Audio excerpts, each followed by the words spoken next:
हेर तू राजा की राज दुलारी में सर्प लगोटे आला सू, भांग रगड़ के पिया करूँ मैं कुंडी सोटे आला सू, भांग रगड़ के पिया करूँ मैं कुंडी सोटे आला सू।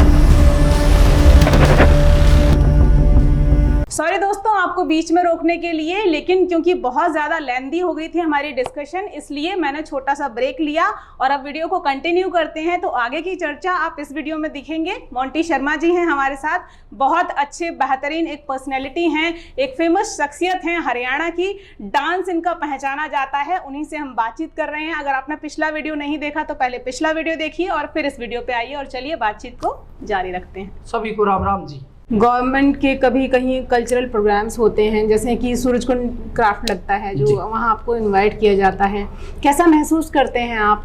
एक आम से खास 100% मैं अपने आप को गौरवान्वित महसूस करता हूँ और ये मेरे लिए बहुत गर्व की बात है कि हरियाणा सरकार मुझे हर बार ऐसा मौका देती है। अच्छा, एक जो यूथ वाला व्यूअर हमें देख रहा है, सुन रहा है, आपने अभी बोला कि आप बच्चों को भी ट्रेन करते हैं, डांस सिखाते हैं। अगर जो सुन रहे हैं, देख रहे हैं, उनमें से कोई आप तक आके आपका डांस सीखना चाहे? मैं सिखाता था, अब नहीं सिखाता हूँ क्योंकि अब समय नहीं मिल पाता है इतना कि मैं किसी को जो है समय दे के क्लास दे पाऊँ। लेकिन उसके लिए मेरे कुछ जूनियर स्टूडेंट हैं जो अलग अलग आपके डिस्ट्रिक्टों में, पूरे हरियाणा के अंदर अलग अलग, जैसे सोनीपत में राई है, सोनीपत में राई में अपने मोहित शर्मा अपने मित्र हैं, अपना भाई है, अच्छा कलाकार है, वो वहाँ सिखाता है बच्चों को।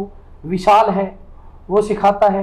आपके इसमें रोहतक में जो है, आपने नाम भी सुना होगा, अमित और सालू, बहुत अच्छे नृत्यकार हैं, बहुत अच्छी वीडियोस बनाते हैं, काफ़ी अच्छे व्यूज़ हैं उनके, वो भी वहाँ सिखाते हैं।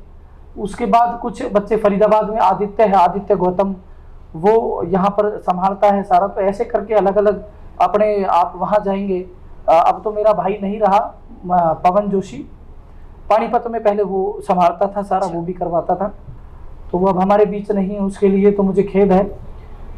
तो ऐसे करके मतलब अब चीज़ें अलग अलग बांट दी गई हैं और वो लोग अब अलग अलग डिस्ट्रिक्ट में सिखाते हैं। बाकी मैं उस समय पर जहाँ मेरी बहुत ज़्यादा ज़रूरत होती है तो मैं पहुँच जाता हूँ, अदरवाइज समय का भाव है थोड़ा सा। जब आप बोलते हैं तो मैं अगले क्वेश्चन की तैयारी कर रही होती हूँ कि क्या छूट गया जो मुझे पूछना है, कुछ और तो नहीं है ऐसा जो मैं अब इनके बारे में नहीं जानती। अभी आपने बीच में बोला कि शुरू में आप दौड़ते थे, हाँ, एथलीट की प्रैक्टिस आपने की, फिर वो बीच में छूट गया, उसके बाद आप डांस में आ गए। हाँ, तो दौड़ से डांस, डांस से सिंगिंग। डांस मैं करता था अपने शौक के लिए, मुझे अच्छा लगता था। और दौड़ भाग अपने, देखो, फिजिकली फिट रहना, हाँ, दूसरा अपने आप को 4 लोगों में कहीं बेहतर दिखाने की इच्छा हर किसी की रहती है। बिल्कुल, आपकी भी है और आपकी भी है। बिल्कुल। हम अपने आप को बेहतर नहीं दिखाएंगे तो लोग हमें जानेंगे नहीं। सब कुछ एक जैसा रहेगा तो मजा नहीं आएगा, कुछ अलग से होना जरूरी है। तो मेरे पिताजी मेरे से कहा करते थे, मेरे दादाजी भी मेरे से कहा करते थे कि हमारे परिवार में कोई ना कोई खेल में रहता आया है शुरू से, कोई कुश्ती में, कोई कबड्डी में, कोई पहलवानी में।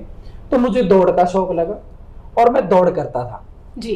दौड़ करते करते ये 800 मीटर का फिर आके स्टेडियम सेक्टर 12 जाने लगा, कोच ने बताया, तो ये चीजें आगे चलती गई। बाकी दौड़ का तो मेरा शुरू से रहा, लेकिन मेरे नृत्य ने, मेरे शायद मुझे नृत्य आखिर में आके इतना पसंद आया कि मैंने जो है दौड़ को छोड़ दिया। आज मेरे कमाई का जरिया, मेरे घर का चूल्हा जलने का जरिया मेरा नृत्य है, मेरा पगड़ी बांधने का जो ये शौक है, आज ये मेरा मतलब आप प्रोफेशन में लगा लिए, पैशन को प्रोफेशन बना दिया। जी, पैशन को आपने प्रोफेशन बनाया। हाँ। तो उस टाइम पे जो आपके पैशन पर सवाल उठाते थे, मेरे दादाजी मेरे से हमेशा कहते थे, तू पगड़ी बांधा कर, पगड़ी बांधा कर, पगड़ी बांधने से शोभा बढ़ती है और ये आने वाले, मैं तो चला जाऊंगा लेकिन आने वाले समय में तेरे को 2 पैसे का जरिया बढ़ जाएगा। जब तू किसी को पगड़ी बांधने जाएगा तो तू मुंह मांगी कीमत लेगा तो तेरे को कीमत देंगे।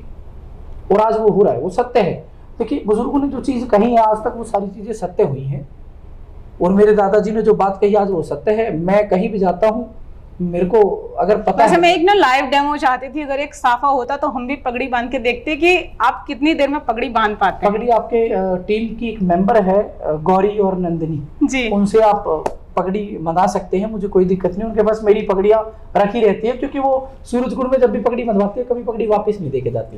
अच्छा, ये एक अच्छी बात बताई कि वैसे भी पगड़ी आपकी दी हुई पगड़ी है, आपकी बांधी हुई पगड़ी वापस करने के लिए है ही नहीं। तो देखिए, आपने अभी खुद कहा कि वो सम्मान की चीज है, तो वो वापस क्यों की जाए? पगड़ी को बांध के मैंने उनको दिया, वो सम्मान किया, वो अच्छी बात है। हाँ।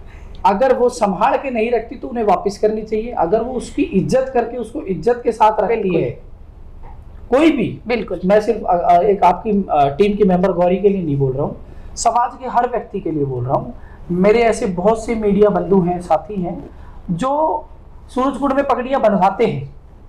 सूरजकुंड में पगड़ी बंधवाने के बावजूद भी जी, वो मतलब पगड़ी का मान नहीं कर पाते। थोड़ा फोटो वोटो खिंचवाया, सेल्फी का रूप दिया उसको, और उसके बाद जो है उतार के गाड़ी में पड़ी है, और कुछ समय बाद पता चलता है उसके टुकड़े टुकड़े करके गाड़ी साफ कर रहे होते हैं। हाँ, लेकिन ये गलत है, क्योंकि जो हमारी संस्कृति है, हाँ, हमारी मर्यादाएं हैं, जो हमारे संस्कार कहते हैं, उनमें हमने देखा है, सुना है अपने दादाओं से, दादियों से कि पगड़ी जो होती है वो एक सम्मान की चीज होती है। पगड़ी आपकी आन बान शान होती है, तो पगड़ी के साथ कभी ऐसा बिल्कुल ना करें। बहुत अच्छी बात मोंटी जी ने यहाँ पर बताई।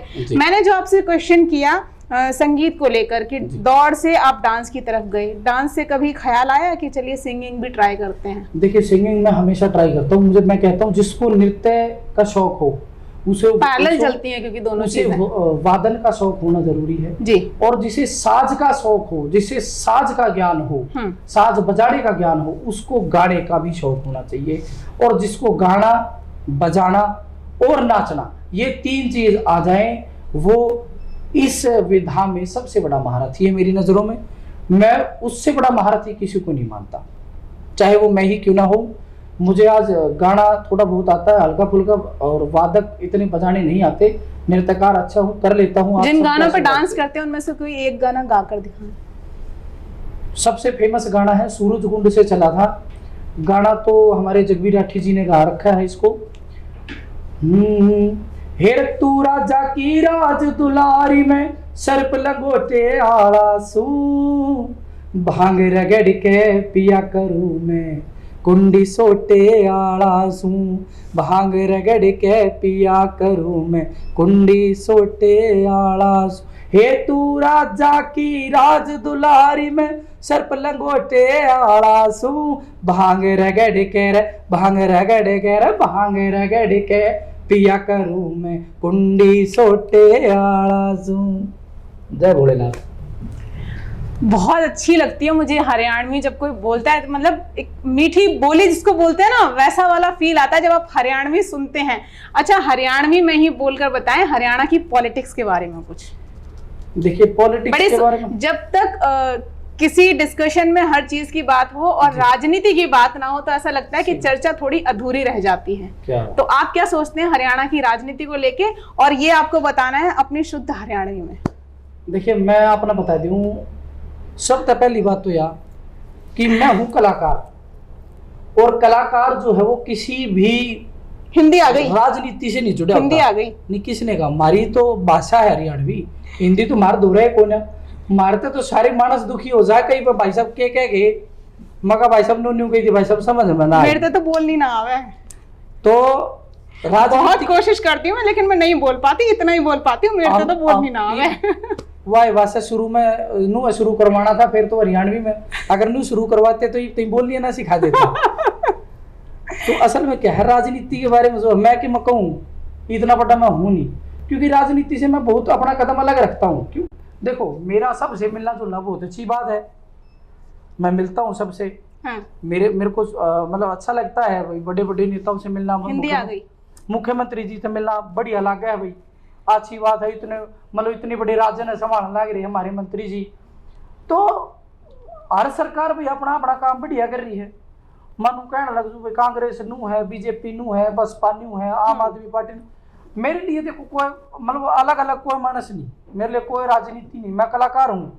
आज बीजेपी है, मैं बीजेपी का भी समर्थन करूंगा भाई, कल कोई और सरकार आओगी उसका भी करूंगा, परसों ने आपकी सरकार आ जाए तो मैंने तो आपकी भी जरूरत है, क्योंकि मैं तो कलाकार भी चाहूँ सरकारी प्रोग्राम करा करूँ।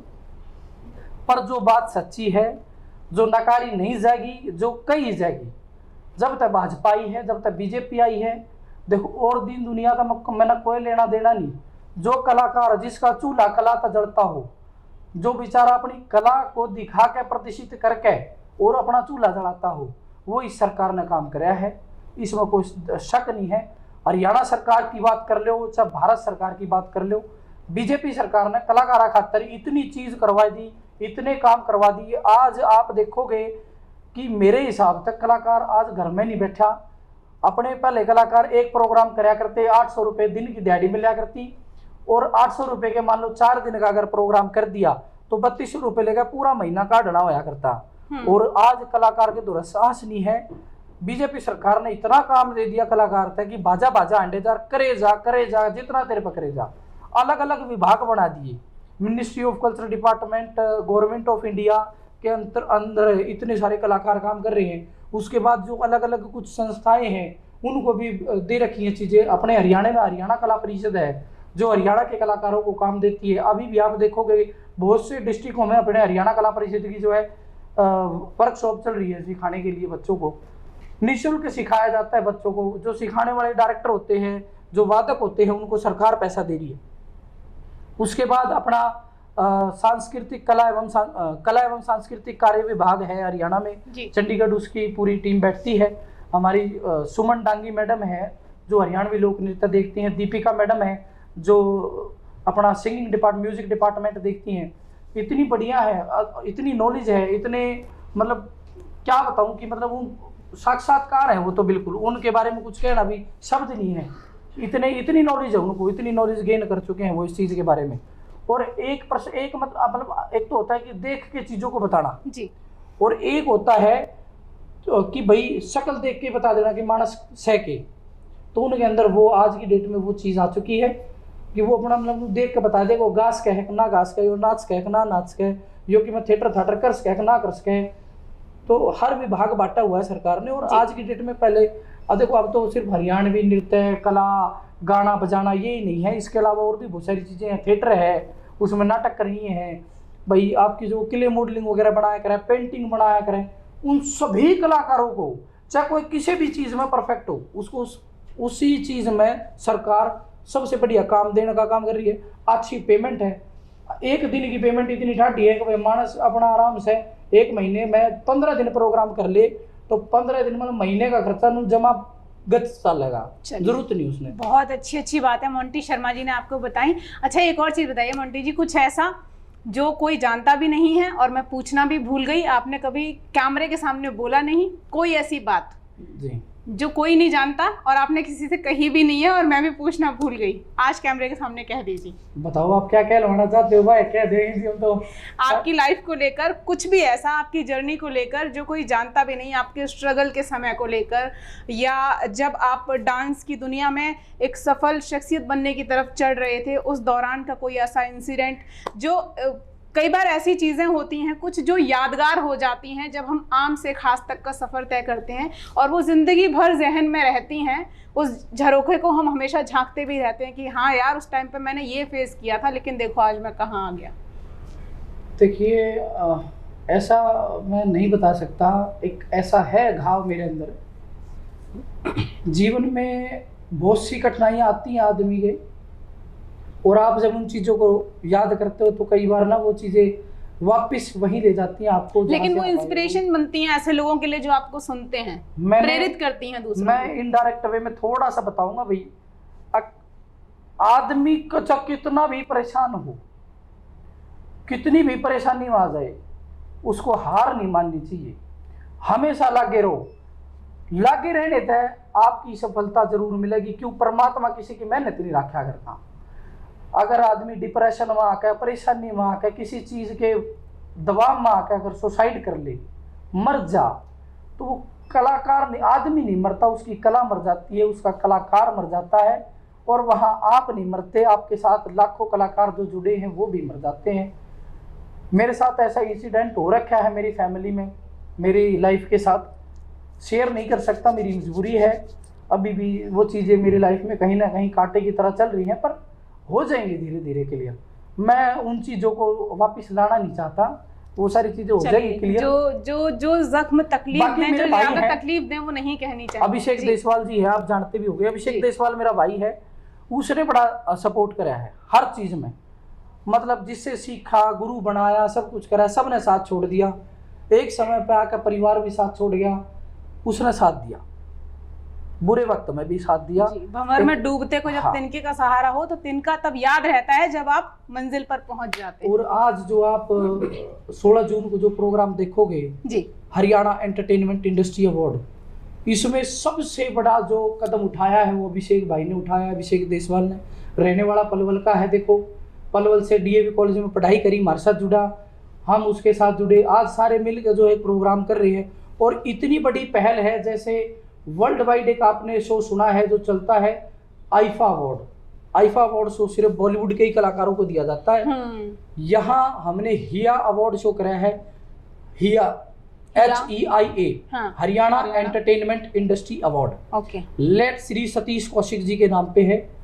अपने हरियाणा के जितने भी कलाकार हैं जिनके बड़े चेहरे हैं, चाहे आप वो बॉलीवुड में काम करते हो, चाहे टॉलीवुड में काम करते हो, चाहे फिर यूट्यूब या फिर वो इंस्टाग्राम क्रिएटर हो, उन सभी को एक मंच पर इकट्ठा करना और एक साथ उनको मतलब हम अवार्ड देंगे बैक टू बैक।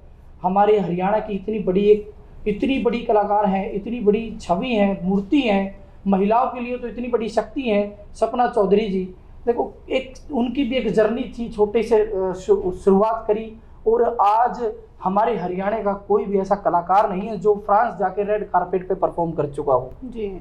वो इकलौती ऐसी कलाकार है हरियाणा की, दबंग लेडी आप उनको कह सकते हो। उनसे अप्रिसिएशन मिलती है हमारी महिलाओं को, हमारी बेटियों को, बहन बेटियों को। वहां से पता चलता है कि आप कुछ अच्छा कर सकते हो। और नृत्य कोई बुरी चीज नहीं। बाबा भोलेनाथ जो स्वयं भगवान है, काल रूपी है, जिनका काल से सारा समय लेन देन रहता है, वो खुद एक नृत्यकार हैं जिन्हें नटराज के रूप से जाना जाता है। चलिए, बड़ी अच्छी अच्छी बातें करते हैं मोंटी शर्मा जी। जितना अच्छा डांस है, जितना पसंद इनका डांस आता है, उतनी ही इनकी बातें भी आपको बेशक पसंद आएंगी। मोंटी जी बहुत बहुत शुक्रिया स्टूडियो में आकर ये तमाम बातें हमसे करने के लिए। बहुत बहुत धन्यवाद सारे दर्शकों ने। मेरी राम राम भाई देखो आपका अपना चैनल है, इसने भी सब्सक्राइब कर दो और लाइक शेयर तो करे दियो, बटन दाबे जाओ जब तक दाबे जाओ, और वो धुआं दाड़ लगा तो धुआं ठा दो जाए बाबा की। चलिए, बहुत बहुत शुक्रिया मोंटी जी आपका।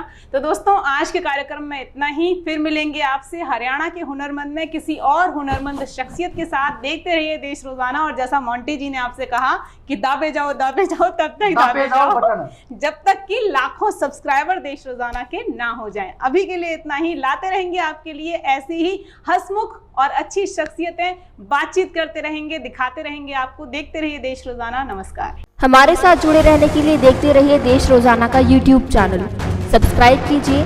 साथ ही देश रोजाना की खबरें सबसे पहले देखने के लिए प्रेस कीजिए बेल आइकन।